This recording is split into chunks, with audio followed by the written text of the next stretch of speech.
Hey, I'm Johnny Ebert. I'm the lead designer on Dawn of War 2. Today I'll be taking you through a small part of the Space Marine campaign.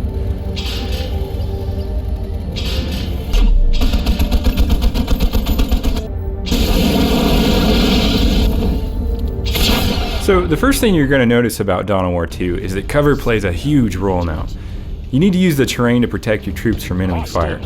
All the bushes, rocks, and fallen trees you see are objects that your squads can use for cover. You can also climb into buildings for protection. Notice how I move them from cover to cover. You need to keep your units close to cover if you want to survive in Dawn of War 2. Looks like we've spotted some orcs up ahead. This is a great opportunity to show off Thaddeus' natural ability, Squad Jump.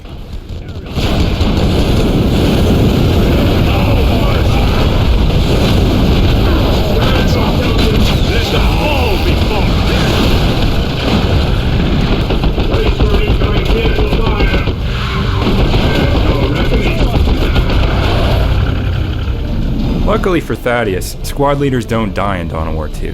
They're simply incapacitated when they reach 0 health.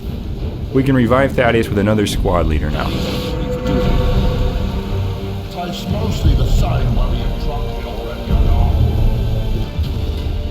We've talked a lot about how each of our squads has a unique role. So right now, I'm going to show you how you can use some of these roles together in a really cool way.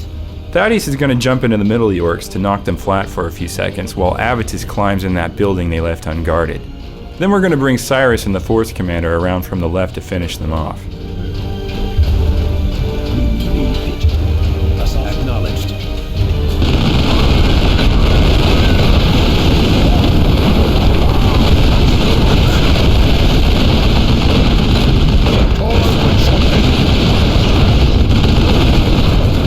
This is just one of the many ways you can combine your squad roles for deadly effect. We can't wait to see what other players come up with. Up ahead you see a shrine to the Emperor. If we capture it, we'll increase morale across the sector and stabilize the planet. But capturing this shrine is going to be difficult. The orcs know the value of the shrine just like we do, and they keep it under heavy guard. We're taking a real risk going after this shrine, but we think the benefits are worth it.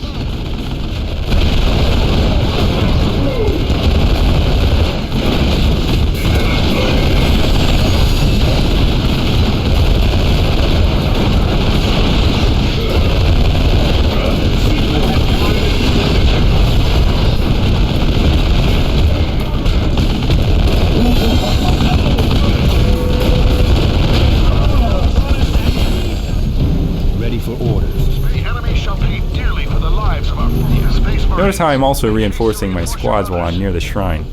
That's yet another benefit to capturing territory in Dawn of War 2. Take your position, brother. Now you are a devastator, brother. Accessories are something you gain over the course of the campaign. Some of them are also extremely rare, but we compensate for this by trying to make them as over the top as possible. The orbital bombardment beacon is a perfect example of this.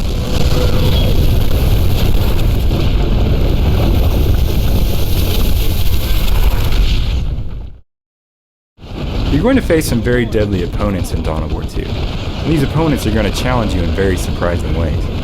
The war boss we've been hunting this whole time is a perfect example of this. Now that we've stumbled on his lair, we're going to see just how powerful he really is.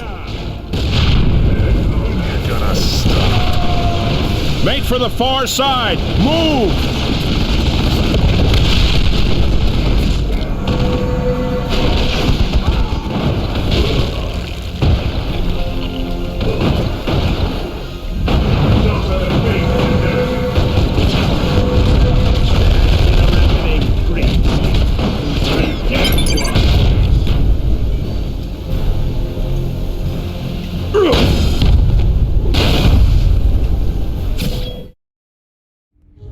You'll notice that we picked up a few new pieces of war gear in our last mission. Some of these new war gear items will be upgrades to pieces we already have, but some will be new types of war gear. You'll also notice that some of our squads leveled up. Each time a squad levels, you'll be given an attribute point to spend. You'll also be able to unlock new abilities when you invest in an attribute. Our Force Commander has been specializing in health so far, and he's 1 point away from unlocking the taunt ability. Avitus has been specializing in ranged combat. and it looks like he's 1 point away from unlocking the focus fire ability.